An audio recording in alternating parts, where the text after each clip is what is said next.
and welcome to everybody to our first ever LinkedIn series where we look to speak to tech leaders around the Middle East to get their take on the current tech landscape, future trends, and essentially all things technology.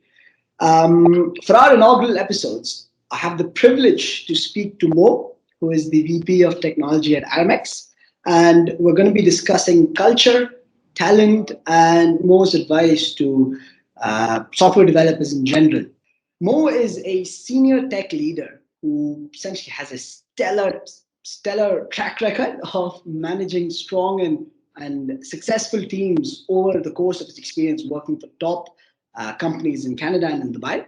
And personally, is one of my favorite people to speak to about technology. So thank you for taking the time to speak with us, Mo. Thank you. It was very kind of you, and it's a real pleasure to be here.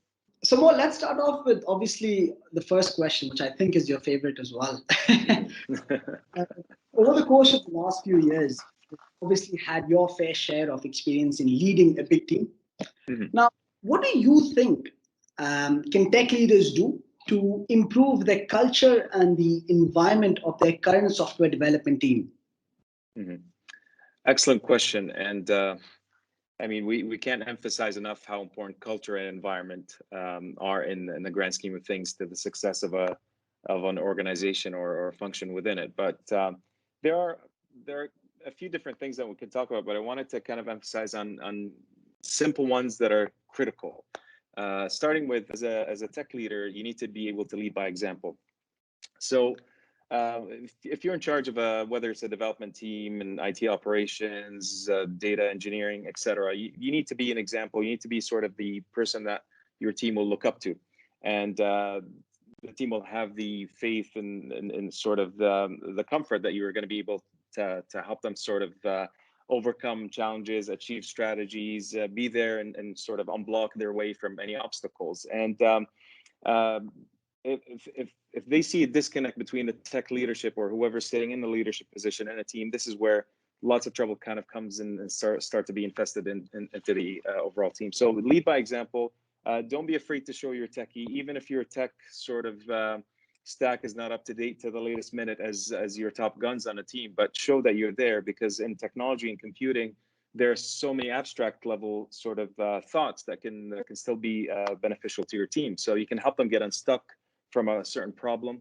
Again, no matter how what the stack is, you can give the perspective of not being in the weeds every day on certain challenges and just kind of whiteboard it with them and actually help them overcome a situation or a problem. So that's very key. And it's good for you as a leader as well, because you'll kind of continue to be up to date and again, gets your team to kind of go behind you anywhere you go.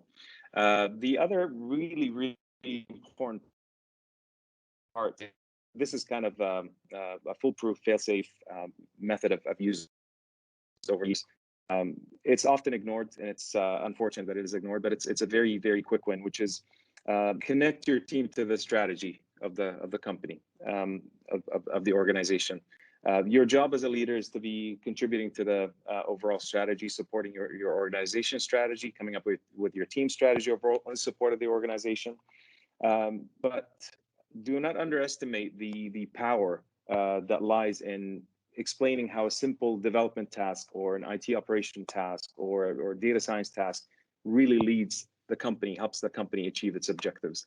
And the job of a tech leader in this case is really to distill the various bits, because it could be overwhelming. Business speak is a bit overwhelming sometimes, but simplification is key to help kind of answer for the developer, what's in it for me? How can I be contributing to this?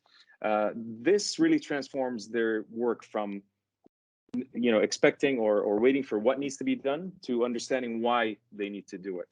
And for me, that was one of the key sort of eye openers years ago, where it kind of has a magical effect when you see how, when you entrust your team and trust them into understanding the strategy and connect them with that, they really feel bought in. They really feel part of the company overall, part of the team, and it starts really to deliver on that strategy. So that's one key item there. Simple, some other simple things that the tech leader can do is this is very overlooked as well, unfortunately.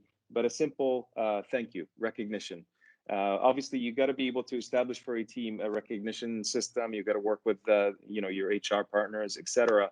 But do not underestimate the power of saying thank you. If you've got a team that just rolled out a system overnight, the next morning you see them smile and say, "Thanks, team. Well done. Very proud of you."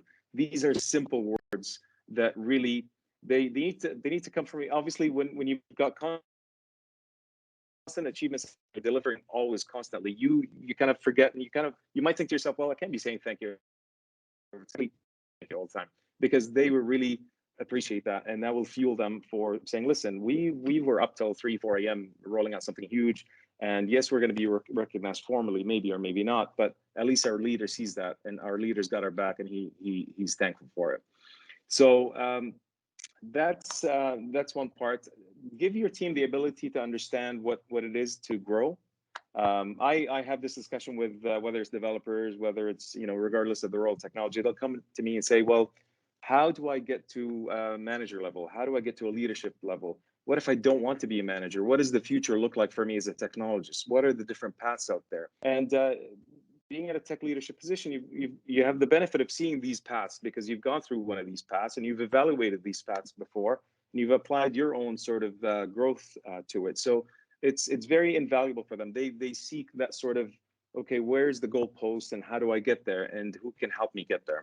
So if you explain that to them as well, they will have this sense of, okay, I'm connected to strategy, I'm helping the company, and I know where I'm going with my life. And these are simple, and I'm appreciated. These are simple sort of components to building this engaged culture that will help you achieve your objectives as a leader. It builds an engaged culture, but more to that as well, you get trustworthy and loyal employees as well if you do these things. Team to the overall strategy, because sometimes people that are lower down in the line, they don't really get a full picture of why they're working on this project. They don't really know the full story. So it's important for them to know, just so they're connected as well. And it sort of keeps you in check and themselves in check. But how do you go about that? Like, what's the simplest way? I know, I mean, daily meetings and all of that in terms of strategy, but how do you go about connecting your people to the overall strategy? How would you do that? It's important at the strategy inception. I mean, it depends on the organization's sort of timeline for when the strategy starts to get reformulated or re-baseline. So say in most organizations in UAE will probably be the last quarter, but for example, in Canada, so there's some that are fiscal, so your year could start half of the year and end in the other half. So in that last period where leaders are specifically tasked with gathering or providing input to the strategy overall and cascading and tying that overall organizational strategy into their own team strategy, this is the time where you actually start to engage them. Say, hey guys, we're building the next, we're working on strategy now. So heads up, this is what's happening. They want to see where the ship is traveling. And by the thoughts that I've had, I've considered some of the earlier feedback that you guys given me, or what are your thoughts? What other stuff that you think we should be looking into? Can't promise that everything's going to end up in strategy, but I really want to hear your thoughts so we can sort of evolve it and kind of mull it over for future strategy. So that the first engagement into what you're doing, and so you might not get any feedback from your team. They might say, great, well, thanks for letting us know. That's really great to know that you're working on a strategy, right? And then once that formulates and becomes sort of ready to cascade down, it's important to kind of distill it to the right level. You're not going to have all senior people on your team, so you can't expect people to just read the strategy deck that you've just been given and roll with it. You've got to be able to have your leaders or your seniors or your different levels, the juniors and entry level, understand what that means to them as per function as well. As a developer, what does it mean to me? As an network administrator, what does it mean to me, etc. And what is important as well is that as you work through the strategy, obviously when you're launching off initiatives and projects, you always do that linkage, the simple linkage saying, we're doing this because this is part of ABC of the strategy.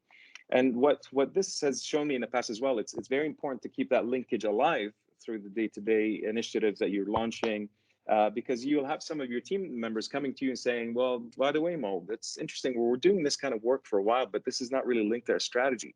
So it helps you, because part of your responsibility as a leader is to identify the waste in your own organization or in your own function. So this will surface out some stuff saying, yeah, you're right. Why are we doing this? So let's figure out a way to sunset this initiative or do something different in line with their strategy. So this kind of buy-in and involvement really, as you said, Ruwise, rightly said, this builds a loyalty and builds a trust. The transparency is key. We are, as leaders, the people who are getting the work done and the overall organization. If you're not doing that sort of connecting in the right proper way, in a level that's needed, you're going to have a massive disconnect that over time just kind of follows into disengagement, failed deliveries, quality issues, etc. So from your perspective or from your point of view, what can you do as a leader to retain and attract top talent? Let's keep this in the space of development itself. So there's a lot of things that are available now that weren't available to me, let's say 10 years. Simple things like the usage of LinkedIn as a networking tool. I mean, I used to kind of try to have an event where my team will present a certain project that we've just launched, for example, just to be able to kind of spread the word out there to connect these chapters to them. But now LinkedIn has made this all easily accessible, where you can easily, as a tech leader, kind of share, within what you can share in terms of what your achievements, what your team's achievements are, what the company's achieved, powered by technology. And throw in there a little bit about the tech stack, give kudos to your team members, kind of tag along the certain hashtags that are important to kind of catch the right audience for it. To me, this is very underutilized, because I don't see many. I see some, to be fair, I see some tech leaders that are doing that. But it could be done a little bit more to the point where you actually are giving a window to your organization through LinkedIn or through a social platform, through Twitter, through whatever it is itself, so that these prospective technologists that want to, or software developers that want to join your team will see, okay, well, this is the kind of leader that's in charge of this. Okay, good news or bad news depends on the perspective. This is the tech stack, the world. And wow, this is the kind of stuff that they're getting done and they're getting recognized for. So these are, again, they tie back to what I was saying earlier, that they're small wins, and it's more accessible now than ever. It needs to be leveraged. So that's your initial one. Obviously, you're going to get a lot of LinkedIn requests and people want to connect with you. Try to engage with the audiences as well in terms of technology choices. If there's a certain trend that you want to vet out, it shows that you're keeping on top of things. So you'll get this kind of conversation started, and it filters down through your positions that you're interviewing for. That's their second opportunity for a deeper window into what does it look like. Now they're meeting you in person, they're meeting the hiring manager in person. You've got to be able to not take the interview lightly, not just like it's another meeting, but actually just go through the CV that you've got, kind of bounce some ideas with the hiring manager that's going to be with you in the interview, and try to deeply understand what this candidate is all about and give them the information that they need. I found a lot of, it's funny because we were talking about this earlier, but there's a lot of interviews where the interviewer themselves will be talking the whole time, and it's great, but but let's reserve that until the end. Well, after we get a better understanding of this candidate, of the due or the opportunity to explain themselves and throw at them some situational questions, try to get them beyond the sort of theoretical answer into the practical answers, and then open the door to them to ask whatever question they want, to talk about the organization and the team. So that's the other part, which is this experience to get them through the door. Now, whether they make it or not, whether they pass the interview or not, it's important that they leave with a good impression. How they were treated in the interview, and what sort of tech knowledge they came out of it with, because that sort of is the reputational part of this culture that we want to build. Now, once they get into the culture itself, the inside of the culture, if they're the successful candidates, then everything else that I mentioned earlier in terms of building right culture and engagement level applies. There's one thing that's very interesting, at least from a recruiter's perspective, right? Because when obviously candidates get interviewed, they've been told what role they're interviewing for most times, and the interviews typically just sort of the questions are all around the role or what they've done in the past. From my perspective, candidates like it when they've been told a story of an organization, and I see this especially with startups for obvious reasons. They've been essentially given a long story of how the organization or the startup has come to where it has been. And there's two sides to this, because one, the candidate feels a lot more in tune with what's happening. And storytelling is a great way to gauge how well the leader is or the interviewer is as well. Because if he or she is passionate about the organization, about the journey and everything, I mean, naturally, it just gives a positive impression to the candidate as well. Absolutely. And it's a very good environment for everyone. And I've seen this work as well, especially with like startups. It just happens.